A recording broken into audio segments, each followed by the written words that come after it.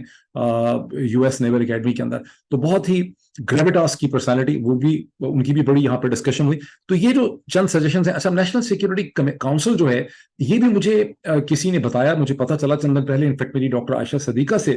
بات ہو رہی تھی, وہ مجھے بتا رہی تھیں کہ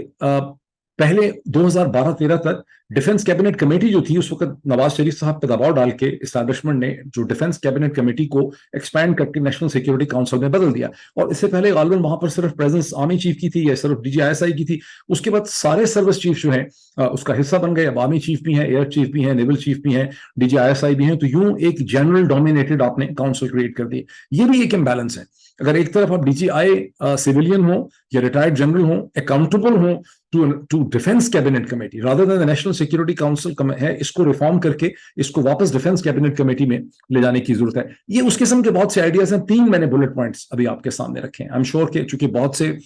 پڑھے لکھے لوگ جو پی ایچ ڈی کے ڈاکٹرل کینڈیڈیٹس ہیں, امریکہ کے اندر ہیں, کینیڈا میں ہیں, یو کے کے اندر ہیں, پاکستان میں ہیں, وہ یہ چیزیں دیکھتے ہیں, ان کے ریسپانسز بھی آتے ہیں, اس پہ لکھیں بھی, آپ کامنٹ کریں. تو یہ وہ چیزیں ہیں جس پہ سوچنے کی ضرورت ہے, اور جب آپ اس کے اوپر اپنے کانسیپٹس کو کلیئر کریں گے, پھر آپ کو افواج پاکستان کے آفیسرز کے ساتھ بیٹھ کے اس کو نیگوشیٹ کرنے کی ضرورت ہے. ظاہر ہے اس وقت وہ ایک ایسے موڈ میں ہے کہ وہ سبھی کو مار دینا چاہتے ہیں, الٹا لٹکا دینا چاہتے ہیں, لیکن یہ صورتحال ہمیشہ ایسی نہیں رہے گی. جب ہم اس کو پرسویسively ان آئیڈیاز کو پریزنٹ کریں گے in the interest of a better Pakistan, a stronger army, a more efficient and more competent intelligence services, تو ان کو بھی الٹیمیٹلی بات سمجھ آئے گی کہ ہم ان کے دشمن نہیں ہیں, ہم سسٹم کی بہتری چاہتے ہیں. ہم یہ ریئلائز کرتے ہیں, اسی لیے ہم اپنی زندگی خطرے میں ڈلی ہوئی ہے. ہم یہ ریئلائز کرتے ہیں کہ پاکستان کا جو انتظامی اور گورننس کا ڈھانچہ ہے وہ بہت بری طرح سے ڈسٹرب ہو چکا ہے. اس میں ایک ایسا امبیلنس پیدا ہو گیا ہے کہ یہ بہت دیر تک ایسے چل نہیں سکتا. یہ تو ایسے ہی ہے جیسے اس پہ کوئی ایکسیڈنٹ ہو جائے گا بڑا خطرناک قسم کا. اس لیے اس امبیلنس کو, اس گورننس کے ماڈل کو ٹھیک کرنے کی ضرورت ہے, اس پہ ڈبیٹ کرنے کی ضرورت ہے, اور الٹیمیٹلی یہ فوج کی مدد سے ہی اس میں ایک بہتر راہ ملے گی. آئی ایم شیور کہ لوگ اس وقت سن رہے ہیں وہ کہہ رہے ہوں گے یہ پاگل ہو گیا ہے, کس طرح کی باتیں کر رہا ہے, فوج کا تو کوئی موڈ نہیں ہے. آئی ایگری, اس وقت ڈیفینیٹلی جس قسم کا اضطراب ہے, جس قسم کا ہیجان ہے, جس قسم کا غصہ ہے, پولرائزیشن ہے, اس میں کوئی کسی کی نہیں سن رہا. لیکن یہ صورتحال ہمیشہ ایسی نہیں رہے گی, اور بہت سی چیزیں جو ہیں وہ بدل بھی جاتی ہیں. اور یہ ایک امپورٹنٹ اس لحاظ سے اس کی میں آپ کو سمری دے سکتا ہوں.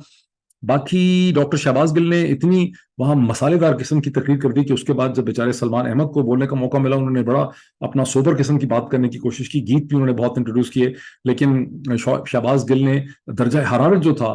پورے ہال کا وہ اتنا بڑھا دیا تھا, اور ان کی ہر بات کے اوپر ہر 3-4-5 منٹ کے بعد ایک مسلسل تالیاں بجتی تھیں کہ اس کے اندر کوئی پالیسی اورینٹڈ اکیڈمک ڈسکشن کرنے کی بہت زیادہ گنجائش جو ہے وہ نہیں رہی تھی. تو یہ مختصر حال ہے